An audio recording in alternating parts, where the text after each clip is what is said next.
BC సంఘాలు Congress BC నేతలతో ఇవాళ సీఎం రేవంత్ రెడ్డి సమావేశం కానున్నారు. ఉదయం 11 గంటలకు ప్రజాభవన్లో నిర్వహించనున్న ఈ సమావేశానికి సీఎం రేవంత్ తో పాటు TPCC chief Mahesh Kumar Goud, Congress senior BC నేతలు హాజరవుతారు. దేశంలో ఎక్కడా లేని విధంగా రాష్ట్ర ప్రభుత్వం కులగణన సర్వే చేపట్టిన అంశాన్ని ఈ సమావేశంలో సీఎం వివరించనున్నారు. బీసీలకు 42% రిజర్వేషన్లు కల్పించే చట్టం రూపకల్పనకు ప్రత్యేక అసెంబ్లీ సమావేశాలు, తీర్మానంతో పాటు బీసీల సంక్షేమానికి చేపడుతున్న కార్యక్రమాలపై సమావేశంలో చర్చించారు. బీసీ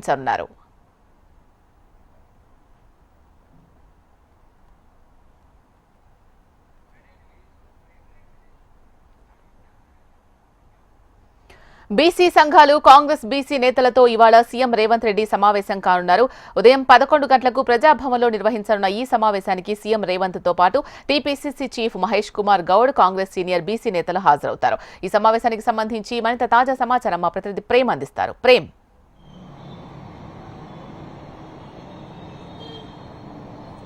శిలా మరికొద్ది సేపట్లో ప్రజాభవన్లో కాంగ్రెస్ ఉన్నటువంటి బీసీ నాయకులతో ప్రత్యేకంగా సమావేశం కానున్నారు CM Revanth Reddy, TPCC chief Mahesh Kumar Goud. ఈ సమావేశంలో ముఖ్యంగా 2 అంశాలపై ప్రధానంగా చర్చిస్తారని సమాచారం ఉంది. ఒకటి, రాష్ట్ర వ్యాప్తంగా కూడా ప్రభుత్వం చేపట్టినటువంటి బీసీ కులగణన, దాంతోపాటుగా 42% కామారెడ్డి డిక్లరేషన్ ప్రకారం 42% బీసీలకు రిజర్వేషన్లు కల్పిస్తామని చెప్పి కాంగ్రెస్ పార్టీ ఎన్నికలకు ముందు ఇచ్చినటువంటి హామీ, ఈ 2 అంశాలపై కూడా ఈ సమావేశంలో చర్చిస్తారు. ఇక ముఖ్యంగా సంవత్సర కాలంగా ప్రభుత్వం ఏర్పడి సంవత్సరం మీద 2 నెలలు అవుతుంది. ఈ 2 నెలలు, సంవత్సరం 2 నెలల్లో ప్రభుత్వం చేపట్టినటువంటి అభివృద్ధి కార్యక్రమాలు, దాంట్లో మెజారిటీగా ప్రభుత్వ పథకాలలో బీసీలకు చేకూర్చినటువంటి లాభాలు, బీసీలు పొందినటువంటి లాభాలతో పాటుగా రానున్న రోజుల్లో బీసీలకు ఎట్లా ఏ విధంగా ముందుకు వెళ్తామనే అంశాలపై కూడా చర్చిస్తారు. ఇక ముఖ్యంగా ఈ బీసీ కులగణనకు సంబంధించి దేశవ్యాప్తంగా కూడా కాంగ్రెస్ పార్టీ అధికారంలోకి వస్తే కులగణన చేయాలని చెప్పి భావించింది. కానీ కాంగ్రెస్ రాలేకపోయింది. కాంగ్రెస్ పాలిత ప్రాంతాలైనటువంటి రాష్ట్రాల్లో మన రాష్ట్రం తెలంగాణ నుంచి మొదటగా కులగణనకు సంబంధించినటువంటి అంశాన్ని తీసుకొని మొత్తం రాష్ట్ర వ్యాప్తంగా కూడా కులగణన చేసింది. ఇంకా బీసీల జనాభాకు సంబంధించి కూడా ప్రభుత్వం ఒక బీసీ, ఎస్సీ, ఎస్టీ, మైనార్టీలకు సంబంధించినటువంటి శాతాన్ని ప్రకటించింది. ఆ శాతంపై పలువురు ప్రజా సంఘాలు, బీసీ సంఘాలకు సంబంధించినటువంటి నేతలంతా వ్యతిరేకించడంతో, దాంతో పాటుగా బీసీల జనాభా తగ్గించి చూపారని చెప్పి బీసీ సంఘాలు పెద్ద ఎత్తున నిరసనలు చేపట్టడంతో రాష్ట్ర ప్రభుత్వం ఒక అడుగు కిందికి వచ్చి మళ్ళీ రీసర్వే, దాంతో పాటుగా ఎవరైతే సర్వేలో అప్లికేషన్స్ అప్లై చేసుకోలేదో వారంతా మళ్ళీ రీసర్వేలో పాల్గొనాలని చెప్పేసి కూడా ప్రభుత్వం ప్రకటించింది. ఇక దీంతో పాటుగా అయితే జనాభా కామారెడ్డి డిక్లరేషన్ ప్రకారం రిజర్వేషన్లకు సంబంధించి బీసీలకు 42% సంబంధించినటువంటి అంశంపై కూడా ప్రధానంగా చర్చిస్తారు. ఎందుకోసమంటే కామారెడ్డి డిక్లరేషన్ ప్రకారం రీసెంట్గా ప్రభుత్వం సర్వే చేసిన తర్వాత సర్వే రిపోర్టుపై అసెంబ్లీలో ఒక చర్చ ఏర్పాటు చేసింది. బీసీ కులగణనకు సంబంధించినటువంటి అంశం ఒకటైతే 2 ఎస్సీ వర్గీకరణ, ఈ 2 అంశాలపై కూడా అసెంబ్లీలో చర్చ చేశారు, కానీ చట్టం చేయలేదు. మరొకవైపు అసెంబ్లీలో చర్చ చేశారు కానీ చట్టం చేయలేదు, దీనివల్ల బీసీలకు ఉపయోగం ఉండదని చెప్పి మరొక మారు బీసీలకు సంబంధించినటువంటి సంఘాలు, నేతలు, సొంత పార్టీ నేతలు కూడా కొంత దీనిపై సుముఖత వ్యక్తం చేయకపోవడంతో మళ్ళీ ప్రభుత్వం చట్టం చేయాలని భావించింది. ఇక వచ్చే నెల మొదటి వారంలో ప్రత్యేక సమావేశాలు, ఒకరోజు బీసీ కులగణనకు సంబంధించి, మరొకవైపు బీసీ రిజర్వేషన్లు, వీటన్నిటిపై కూడా చట్టం చేస్తూనే మరొకవైపు రెండో రోజు ఎస్సీ వర్గీకరణకు సంబంధించినటువంటి 2 అంశాలపై కూడా ప్రత్యేక సమావేశాలు ప్రభుత్వం ఏర్పాటు చేయబోతుంది. దాంట్లో చట్టం చేసి కేంద్రానికి పంపాలని చెప్పేసి కూడా భావిస్తుంది. ఇక ఈ 2 అంశాలను కూడా ప్రధానంగా, ఎందుకంటే రాష్ట్రంలో మెజారిటీ కులాలైనటువంటి వాళ్ళలో బీసీలు అత్యధికంగా ఉంటారు కాబట్టి వీటిని తీసుకొని రానున్నటువంటి ఒకవైపు ఎమ్మెల్సీ ఎన్నికలకు సంబంధించి, మరొకవైపు కొద్ది రోజుల్లోనే స్థానిక సంస్థలకు సంబంధించినటువంటి నోటిఫికేషన్ కూడా రాబోతుంది. కాబట్టి ఈ 2 అంశాలను కూడా జనాల్లోకి తీసుకువెళ్లి మెజార్టీ మద్దతుదారులను కానీ, మరొకవైపు ఎమ్మెల్సీ స్థానాలను కూడా గెలిపించుకోవాలని చెప్పి పార్టీ భావిస్తుంది. అందుకోసమనే ఈ సమావేశం ఏర్పాటు చేసినట్టుగా కొంత సమాచారం అయితే అందుతుంది. ముఖ్యంగా ఇక పార్టీ పదవులకు సంబంధించినటువంటి అంశాన్ని కూడా మనం చూసుకుంటే 42% బీసీలకు రిజర్వేషన్లు కల్పిస్తే ఆటోమేటిక్గా పార్టీ విషయానికి వచ్చేసరికి కూడా ఇప్పటికీ పిసిసి చీఫ్గా బీసీ ఉన్నారు, కానీ ఇక నామినేటెడ్ కానీ కార్పొరేషన్ కానీ నెక్స్ట్ వచ్చేటువంటి మంత్రివర్గ విస్తరణ దీంట్లో కూడా ఖచ్చితంగా బీసీలకు అవకాశం ఉంటుందని చెప్పి రీసెంట్గా పిసిసి చీఫ్ మహేష్ కుమార్ గౌడ్ కూడా చెప్పారు. మెజార్టీ కులాలైనటువంటి ముదిరాజులు కానీ యాదవులు కానీ మరొకవైపు ముస్లింలకు సంబంధించి ఇప్పటి వరకు మంత్రివర్గంలో చోటు కల్పించలేదు. ఈ సమావేశం తర్వాత బీసీలకు సంబంధించినటువంటి పదవులపై కూడా ఒక క్లారిటీ వచ్చే అవకాశం ఉన్నట్టుగా కొంత పార్టీలో అయితే చర్చ జరుగుతుంది. Sheela. Right. Thank you Prem.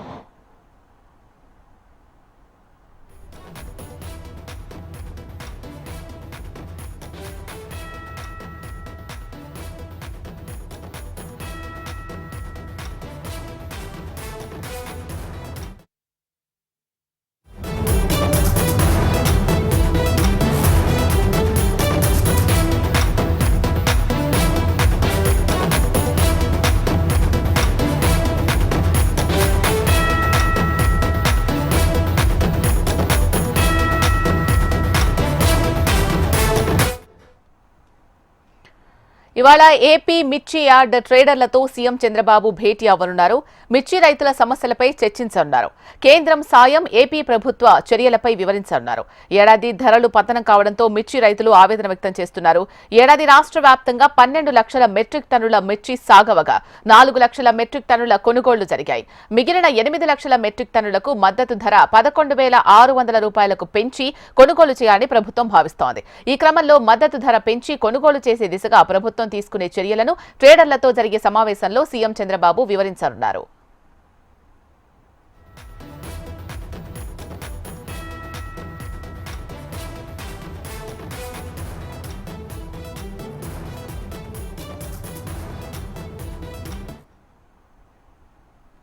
ఇవాళ ఏపీ మిర్చి యార్డ్ ట్రేడర్లతో సీఎం చంద్రబాబు భేటీ అవ్వనున్నారు. మిర్చి రైతుల సమస్యలపై చర్చించబోతున్నారు. దీనికి సంబంధించి పూర్తి సమాచారం మా ఏపీ కోఆర్డినేటర్ రాజేష్ అందిస్తారు. రాజేష్, చెప్పండి, దీనికి సంబంధించి పూర్తి సమాచారం.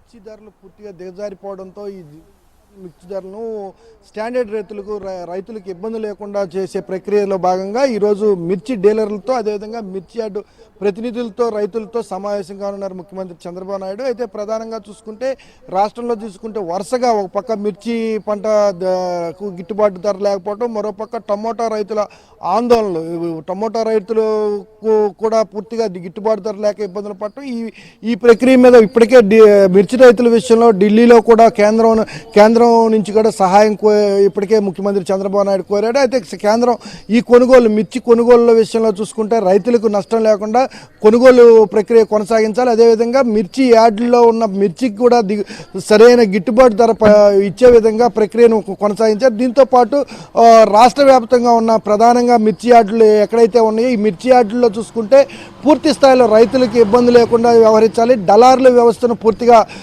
పక్కన నెట్టేయాలి. అసలే రైతులు ఆందోళన ఇబ్బందికరమైన పరిస్థితిలో ఉన్నప్పుడు ఈ దళారుల వ్యవస్థ వల్ల మరికొంత ఇబ్బందుల్లో ఈ ఎరకాటంలో రైతులు పడుతున్నారు.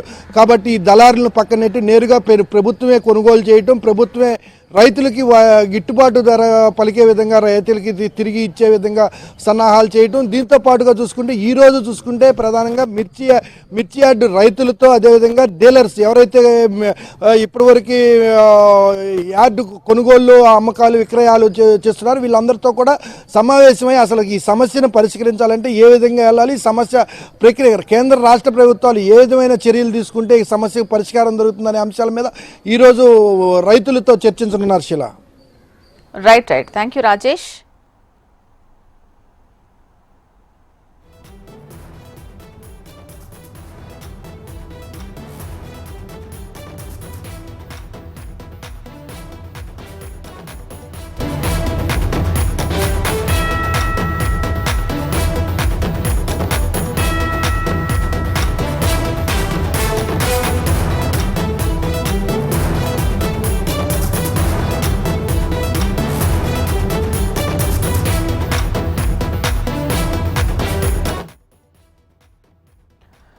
శ్రీశైలం పుణ్యక్షేత్రానికి నడక మార్గంలో బయలుదేరి నల్లమల్ల అటవీ ప్రాంతంలో దారి తప్పిన శివస్వాముల ఆచూకీ గుర్తించారు.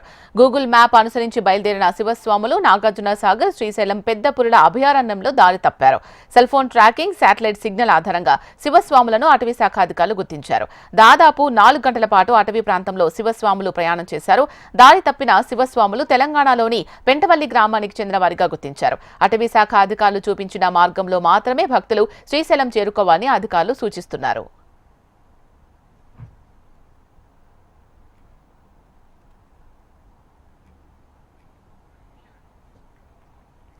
శ్రీశైలం పుణ్యక్షేత్రానికి నడక మార్గంలో బయలుదేరి నల్లమల్ల అటవీ ప్రాంతంలో దారి తప్పిన శివస్వాముల ఆచూకీ గుర్తించారు. గూగుల్ మ్యాప్ అనుసరించి బయలుదేరిన శివస్వాములు నాగార్జున సాగర్ శ్రీశైలం పెద్దపురుల అభయారణ్యంలో దారి తప్పారు. Cell phone tracking, satellite signal ఆధారంగా శివస్వాములను అటవీ శాఖ అధికారులు గుర్తించారు. దీనికి సంబంధించి మరింత సమాచారం మా ప్రతినిధి హరికిషన్ అందిస్తారు. హరికిషన్, ఎంతమంది దారి తప్పడం జరిగింది? వాళ్ళని గుర్తించినట్టుగా తెలుస్తోంది కదా, ఏం చెప్తున్నారు అధికారులు దీనికి సంబంధించి? ఇలా ప్రస్తుతం 7 మంది వీరందరూ కూడా దారి తప్పారు. కానీ వీళ్ళందరినీ కూడా సురక్షితంగా అటవీ అధికారులు అయితే గుర్తించారు. వీళ్ళందరూ కూడా తెలంగాణ రాష్ట్రానికి చెందిన పెంటపల్లి వాసుగా కూడా గుర్తించారు. ప్రతి సంవత్సరం కూడా శివరాత్రి ముందు నుంచి ఉగాది వరకు కూడా పాదయాత్రగా పెద్ద సంఖ్యలో, లక్షల సంఖ్యలో భక్తులందరూ కూడా శ్రీశైలానికి పాదయాత్రగా వెళ్తారు. వెంకటాపురం నుంచి ఈ పాదయాత్ర అనేది, అంటే అటవీ మార్గం అనేది ప్రారంభమవుతుంది. ఈ అటవీ మార్గం గుండా అటవీ అధికారులు పూర్తిగా కూడా అన్ని ఏర్పాట్లు చేసింటారు. ఎక్కడికెక్కడ ఏ రకమైనటువంటి అంటే ఎటు వెళ్ళాలి అనేటువంటి సూచికల బోర్డులు కూడా అక్కడక్కడ ప్రతి చెట్టుకు కూడా పెట్టింటారు. కానీ ఎవరైతే మిస్ అయినారో వీళ్ళందరూ కూడా గూగుల్ మ్యాప్ ఆధారంగా వెళ్ళినట్టుగా కూడా తెలుస్తోంది. వాళ్ళు అదే చెప్తున్నారు. దాని ప్రకారం వారు కంప్లీట్ గా దారి తప్పడం జరిగింది. అయితే సిగ్నల్ ఉన్న చోటికి వెళ్లి తమ వాళ్లకు ఫోన్ చేయడంతో అందరూ గాబరా పడి అటవీ అధికారులకు సమాచారం అందించారు. శాటిలైట్ ఆధారంగా వారి సిగ్నల్స్ ను ట్రేస్ అవుట్ చేసి వారిని అటవీ అధికారులు అయితే గుర్తించారు. వారిని పట్టుకోవడానికి 4.5 గంటల సమయం పట్టింది. అంటే వారి దగ్గరికి చేరిన తర్వాత వారిని సురక్షితంగా మళ్ళీ ఏదైతే కాలిబాటలో మెయిన్ కాలిబాట ఉందో ఆ కాలిబాటలో కూడా వదిలిపెట్టడం జరిగింది. అటవీ అధికారులు అందరికీ ఒకటే రిక్వెస్ట్ చేస్తున్నారు. తాము ఏదైతే సూచికల బోర్డులో ఏర్పాటు చేశామో కంప్లీట్ గా వాటిని అనుసరించి మాత్రమే మీరు వెళ్ళండి. ఒకవేళ అంటే మరింత మంది పాదయాత్రలు పెరిగేటటువంటి అవకాశం ఇంకా ఇప్పటి నుంచి ఎక్కువగా ఉంటుంది. స్టార్టింగ్ కాబట్టి కొద్దిగా తక్కువగా ఉంటుంది. గుంపులుగా ఏర్పడి పాదయాత్రకి వెళ్లే టైంలో వీళ్ళు మిస్ అయిపోయారని చెప్పేసి కూడా చెప్తున్నారు. కాకపోతే ఇప్పటి నుంచి మాత్రము అటవీ అధికారులు ఏదైతే సూచించారో ఆ సూచికల బోర్డులను అనుసరించి మాత్రమే వెళ్ళండి. ఏదైనా అనుమానాలు ఉంటే అక్కడ ఉన్నటువంటి వారిని సంప్రదించండి, తెలుసుకోండి. అంతేకాదు, ఎందుకంటే క్యాంప్స్ కూడా బేస్ క్యాంప్స్ కూడా ఎక్కువ ఏర్పాటు చేశాము. గతానికి భిన్నంగా ఈసారి ఎవరైతే పాదయాత్రికులు ఉన్నారో వాళ్ళ సౌకర్యాల కోసం ఏకంగా 12 మజిలీ పాయింట్లు కూడా ఏర్పాటు చేశాం. వారికి ఏదైనా ముందస్తుగా సమాచారం కావాలన్నా, ఏదైనా అనుమానం ఉన్నా తమ వారిని సంప్రదిస్తే కంప్లీట్ గా వాళ్ళకు పిక్చర్ ఇస్తారు. కానీ సొంతంగా తెలివితేటలు కానీ లేదంటే జీపీఎస్ కానీ ఇవన్నీ కూడా దయచేసి పరిగణలోకి తీసుకోవద్దండి అని చెప్పేసి కూడా అటవీ అధికారులు సూచిస్తున్నటువంటి పరిస్థితి ఉంది. ఏది ఏమైనప్పటికీ అడవిలో దారి తప్పిపోయినటువంటి శివస్వాముల కుటుంబ సభ్యులందరూ కూడా గాబరా పడ్డారు, ఆందోళన చెందారు. ఎట్టకేలకు వారిని సురక్షితంగా తీసుకొని వచ్చి మళ్ళీ మెయిన్ రహదారి వెంట వదిలిపెట్టడంతో ఒకసారిగా అందరూ కూడా ఊపిరి పీల్చుకున్నారు. మరోవైపు పులుల సంఖ్య కూడా విపరీతంగా పెరిగింది. మృగాల సంఖ్య కూడా విపరీతంగా పెరిగింది నల్లమల అభయారణ్యం కాబట్టి ఖచ్చితంగా ప్రతి ఒక్కరు జాగ్రత్తగా గుంపులుగా మాత్రమే పాదయాత్రకు వెళ్లాలని చెప్పేసి కూడా సూచిస్తున్నటువంటి పరిస్థితి ఉంది. ఏది ఏమైనప్పటికీ మాత్రం 7 సభ్యుల శివస్వాముల బృందం మాత్రం క్షేమంగా చేరడంతో అటు కుటుంబ సభ్యులతో పాటు ఇటు అటవీ అధికారులు అలాగే దేవస్థానం అధికారులు అందరూ కూడా ఊపిరి పీల్చుకున్నారు. షీలా, హరికిషన్, అసలు ఈ శివస్వాములు 7 ఎవరైతే ఉన్నారో వాళ్ళు దారి తప్పడానికి మెయిన్ రీజన్ ఏంటి? అంటే చాలా మంది షార్ట్ కట్స్ ఉంటాయి కదా, అవి యూజ్ చేస్తూ వెళ్తే కొంచెం దారి తక్కువ వస్తుంది అని చెప్పేసి వెళ్తూ ఉంటారు. అలాంటివి ఏమైనా మార్గాలు అక్కడ ఉంటే అధికారులు దానికి సంబంధించి ఈ రూట్లో వెళ్తే మీరు దారి తప్పే అవకాశాలు ఉంటాయండి. అంటే ఈ ఘటన తర్వాత వాళ్ళు ఏమైనా సైన్ బోర్డ్స్ ఏర్పాటు చేయడం జరిగిందా? తప్పకుండా శిలా, మీరు చెప్పినట్లు, ఎందుకంటే చాలా మంది తొందరగా వెళ్ళిపోదాము, ఏదైనా షార్ట్ కట్స్ ఉంటే బాగుంటుందేమో అని చెప్పేసి అధికారులు సూచించినటువంటి సూచిక బోర్డులు కాకుండా వాళ్ళు ఓన్ గా, అంటే జీపీఎస్ మనకు చూస్తుంటాం మెయిన్ రహదారి నుంచి కాకుండా షార్ట్ కట్స్ లో తీసుకువెళ్తుంటుంది. కానీ ఎందుకంటే వాళ్ళు ఒకటే స్పష్టం చేస్తున్నారు, జీపీఎస్ అనేది కంప్లీట్ గా వాళ్ళు ట్రాక్ చేసి దాన్ని పొద్దుపరిచింటారు. ఆ యాప్ అనేది కూడా కంప్లీట్ గా ఎక్కడ అడవిల్లో మాత్రం ఆ సిచ్యువేషన్ ఉండదు. ఎంతసేపు ఉన్నా శాటిలైట్ రిసీవర్ ద్వారా మాత్రమే అది చూపించాల్సి ఉంటుంది. కాబట్టి షార్ట్ కట్లు అనేవి ఎక్కడా ఉండవు, మేము చూపించిన దారులు మాత్రమే ఉంటాయి కాబట్టి సహకరించాలని చెప్పేస్తున్నారు. ఎందుకంటే మనకు ఒకసారి వెంకటాపురం నుంచి ప్రారంభమైన తర్వాత కోసాయికట్ట ఆంజనేయ స్వామి కానివ్వండి, లేదంటే ఆ పెద్ద చెరువు కానివ్వండి, నాగులుటి వీరభద్రాలయం కానివ్వండి, మజిలీ పాయింట్స్ ఉన్నాయి. ఆ మజిలీ పాయింట్స్ కూడా ప్రతి చెట్టుకు అంటే చిన్న చిన్న చెట్లకు కాకుండా భారీ చెట్లకు ఇటు శ్రీశైలం వెళ్లేటటువంటి దారి, లేదా నాగులుటి చెంచుగూడెం వెళ్లేటటువంటి దారి, పెద్ద చెరువుకు వెళ్లేటటువంటి దారి అని చెప్పి నీట్ గా సూచిక బోర్డులు వేసి ఆరో మార్క్స్ వేసి పెట్టింటారు. సో కొందరు మాక్సిమం ఉన్న వాళ్ళందరూ కూడా అదే రూట్లలో వెళ్తుంటారు. కొందరు ఆకతాయిలు అయితేనేమి, లేదు కొందరు త్వరగా వెళ్ళాలి, అందరికంటే ముందు మనం చేరుకోవాలి, ఏదో అడ్వెంచర్ సాధించాలి అనేటటువంటి కొన్ని అద్భుతాలు చేయాలనేటటువంటి ఎక్కువ ఆలోచించే వాళ్ళతోని ప్రాబ్లం తో వస్తుందని చెప్పేసి అటవీ అధికారులు అయితే స్పష్టం చేస్తున్నారు. దయచేసి ఎవరు కూడా ఎక్స్పెరిమెంట్స్ మాత్రము చేయకండి. ఎందుకంటే ఇది అభయారణ్యం, దట్టమైన అభయారణ్యం. ప్రస్తుతం ఇప్పుడు వన్యమృగాలు కూడా విపరీతంగా పెరిగిపోయాయి. మనం కూడా హెచ్ఎంటీవీలో ప్రత్యేకంగా కథనాలు ప్రసారం చేశాం. పులుల సంఖ్య చాలా వరకు కూడా పెరిగిపోయాయి కాబట్టి అవి కూడా తిరుగుతుంటాయి. కాబట్టి జాగ్రత్తగా వాటికి ఇబ్బంది కలగకుండా, మీరు ఇబ్బందులు పడకుండా హ్యాపీగా ఉన్నంతలో ఏదైతే అధికారులు ఏర్పాటు చేశారో ఆ దారిన గుండానే వెళ్ళాలి. ఎటువంటి ఇబ్బందులు మాత్రము మీరు కొని తెచ్చుకోవద్దండి, మమ్మల్ని ఇబ్బంది పెట్టొద్దని చెప్పేసి కూడా సూచిస్తున్నారు. మరోవైపు షార్ట్ కట్స్ అనేది కేవలం బేస్ క్యాంప్స్ లో పనిచేస్తున్నటువంటి ఎవరైతే ప్రొటెక్షన్ వాచర్స్ ఉంటారో వాళ్లకు మాత్రమే నల్లమల్లలో, ఎందుకంటే వాళ్ళందరూ కూడా చెంచు గిరిజనులు. Right right right thank you Harikishan.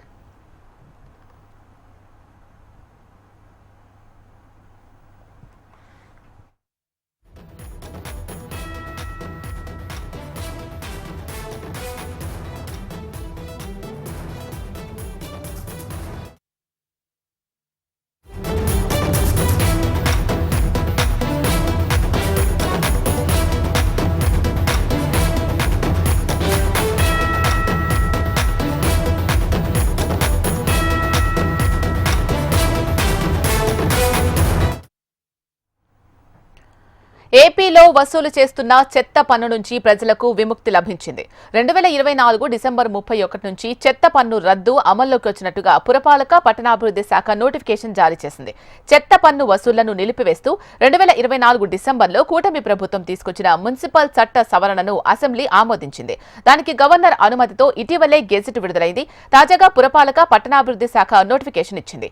చెత్త పన్ను వసూళ్లకు అవకాశం కల్పిస్తూ ఏపీ మున్సిపల్ చట్టం 1965లో చేర్చిన సెక్షన్ 170B, మున్సిపల్ కార్పొరేషన్ చట్టం 1955లోని సెక్షన్ 491A తొలగిస్తున్నట్లుగా ప్రభుత్వం తెలిపింది. 2021 నవంబర్లో 40 పుర నగరపాలక సంస్థల్లో ప్రజల నుంచి వైసీపీ ప్రభుత్వం చెత్త పన్ను వసూలు ప్రారంభించింది. దీని ద్వారా 187.02 కోట్ల మేర వసూలు చేసింది. దీనిపై ప్రజల్లో తీవ్ర వ్యతిరేకత వచ్చినా జగన్ పట్టించుకోలేదు అన్న ఆరోపణలు ఉన్నాయి. అయితే ఎన్నికల హామీ మేరకు చెత్త పన్ను రద్దు చేస్తూ ఏపీ సర్కార్ నిర్ణయం తీసుకుంది.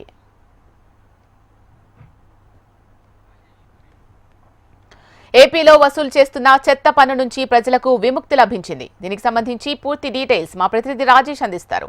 రాజేష్, ఇలా ఏపీలో వసూలు చేస్తున్న చెత్త పన్ను నుంచి ప్రజలను విముక్తి చేసింది. అయితే గత ప్రభుత్వంలో చెత్త పన్ను పేరుతో ప్రజలను దోచుకున్నట్టు అనేక విమర్శలు వచ్చినాయి గత ప్రభుత్వం మీద. అయితే కూటమి ప్రభుత్వం ఎన్నికలకు ముందే చెత్త పన్నును ప్రభుత్వం ఏర్పడిన తర్వాత చెత్త పన్ను ఎత్తివేస్తామనేసి హామీ ఇచ్చింది. ఏదైతే హామీ ఇచ్చిన మేరకు చెత్త పన్ను ఎత్తివేసింది. అయితే ఇందుకు సంబంధించిన జీవోను కూడా విడుదల చేసింది. 187 కోట్ల రూపాయలు గత ప్రభుత్వంలో చెత్త పన్ను ప్రజల నుంచి భేదా దిక్కి తారతమ్యాలు లేకుండా ప్రతి ఒక్క ఇంటి దగ్గర నుంచి కూడా చెత్త సేకరణకు ఖచ్చితంగా పన్ను చెల్లించాలనేసి ముక్కుపిండి పన్ను వసూలు చేసిన పరిస్థితి ఉంది. అయితే అటువంటి పరిస్థితుల నుంచి పూర్తి స్థాయిలో ఏదైతే ప్రభుత్వం హామీ ఇచ్చిందో ఈ ప్రజలకు ఇచ్చిన హామీ మేరకు చెత్త పన్ను నుంచి ప్రజలను మినహాయించి పురపాలక నగరపాలక సంస్థల్లో ఎక్కడా కూడా చెత్త మీద పన్ను వసూలు చేయకూడదనేసి అధికారులకు జీవోను విడుదల చేసింది శీలా.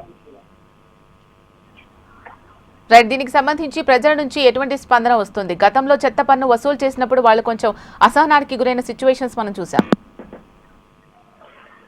శీలా, దీని మీద గత ప్రభుత్వంలో చూసుకుంటే చెత్త పన్ను కేవలం 100 రూపాయలే కదా ప్రజలు కడతారనేసి ప్రభుత్వం ఊహించి కోట్ల రూపాయలు 100 రూపాయలు ప్రతి ఇంటి నుంచి చెత్త పన్ను వసూలు చేసినప్పటికీ కూడా ప్రజల నుంచి పెద్ద ఎత్తున విమర్శలు గుప్పమన్నాయి. అయితే ఈ విమర్శలన్నింటినీ కూడా గత ప్రభుత్వం పట్టించుకోకుండా అదే రీతిలో చెత్త పన్నుకు వసూలు చేస్తూనే ఉంది. అయితే కూటమి ప్రభుత్వం ఎన్నికల ముందు ఇచ్చిన హామీ మేరకు ఇప్పుడు చెత్త పన్ను ఎత్తివేయడంతో ప్రజల్లో నుంచి భేదాభిక్కి నుంచి ప్రధానంగా చూసుకుంటే భేదాభిక్కి కూలికెళ్తే రోజుకి 150 నుంచి 200 వచ్చే పరిస్థితి. అయితే ప్రతి నెలలో ఒక రోజు కూలిని తమ ఇంటి దగ్గర ఉన్న చెత్తను ఎత్తివేయడానికి కూలీ నాలి చేసుకున్న డబ్బులు కూడా చెత్త పన్ను కింద కట్టాల్సిన పరిస్థితి ఏర్పడిందనేసి దిగువ స్థాయి వాళ్ళందరూ కూడా చాలా ఇబ్బందులు పడ్డ పరిస్థితి. అటువంటి వారందరూ కూడా ఇప్పుడు ప్రభుత్వం తీసుకున్న ఈ నిర్ణయాన్ని అభినందిస్తుందో పాటు ప్రభుత్వం ఇటువంటి ఏదైతే గత ప్రభుత్వం చేసిన నిర్లక్ష్యపు వైఖరిలోనే వీటన్నింటినీ సరి చేసుకుంటే ప్రభుత్వం మీద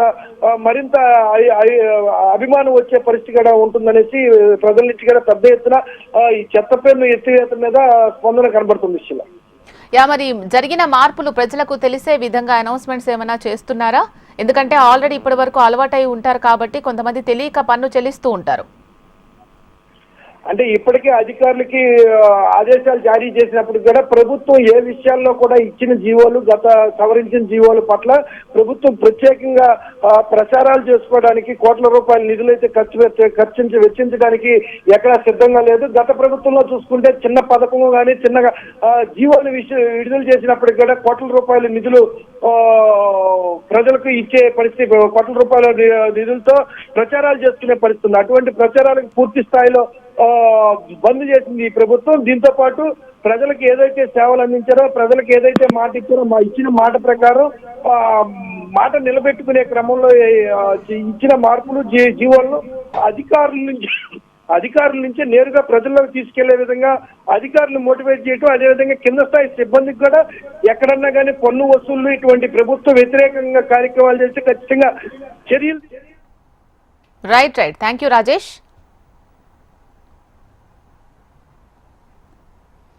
ఐసీసీ ఛాంపియన్స్ ట్రోఫీలో భాగంగా జరిగిన 3వ మ్యాచ్లో దక్షిణాఫ్రికా తొలి మ్యాచ్లో అద్దరే బోని కొట్టింది.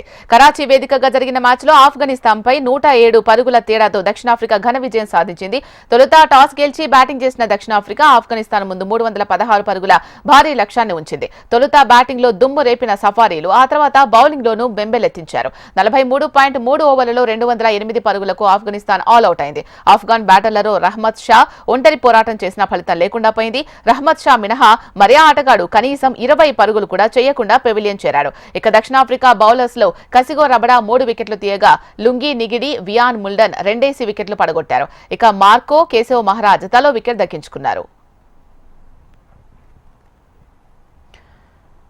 భారత్ పాకిస్తాన్ మ్యాచ్ రేపు దుబాయ్లో హై వోల్టేజ్ మ్యాచ్ జరగబోతోంది. ఛాంపియన్స్ ట్రోఫీలో బంగ్లాదేశ్ పై గెలిచి మంచి ఊపులో ఉన్న టీమిండియా పాక్ పై విజయం సాధించాలి అనే పట్టుదలతో ఉంది. దుబాయ్ ఇంటర్నేషనల్ క్రికెట్ స్టేడియంలో తలపనున్న మ్యాచ్ పై క్రికెట్ అభిమానులు ఎంతో ఆసక్తిగా ఎదురుచూస్తున్నారు. టోర్నీ అంతా ఒకెత్తైతే దాయాది దేశం పాకిస్తాన్ తో భారత్ తలపనున్న మ్యాచ్ మరో ఎత్తుగా భావిస్తున్నారు. మరోవైపు పాకిస్తాన్ జట్టు తొలి మ్యాచ్లోనే ఓటమి పాలైంది. టీమిండియా పాకిస్తాన్ జట్లు సూపర్ సండే మ్యాచ్ కోసం సిద్ధమయ్యాయి. ఈ 2 జట్లు 8 నెలల తర్వాత తలపనున్నాయి. న్యూజిలాండ్ తో జరిగిన తొలి మ్యాచ్ లో ఓడిపోయిన తర్వాత డూ ఆర్ డై పరిస్థితిలో ఉన్నందున 2 జట్లకు ముఖ్యంగా పాకిస్తాన్ కు ఇది కీలకమైన మ్యాచ్ కానుంది.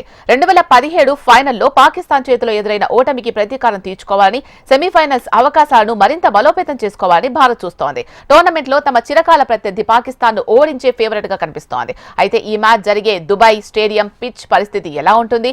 పిచ్ ఫాస్ట్ బౌలర్స్ కు లేదా స్పిన్నర్ కు సహకరిస్తుందా లేదా అన్నది చూడాలి. ఇవి ఇప్పటివరకున్న అప్డేట్స్. చూస్తూనే ఉండండి హెచ్ఎం టీవీ. వార్త ఆగదు, నిజం దాగదు.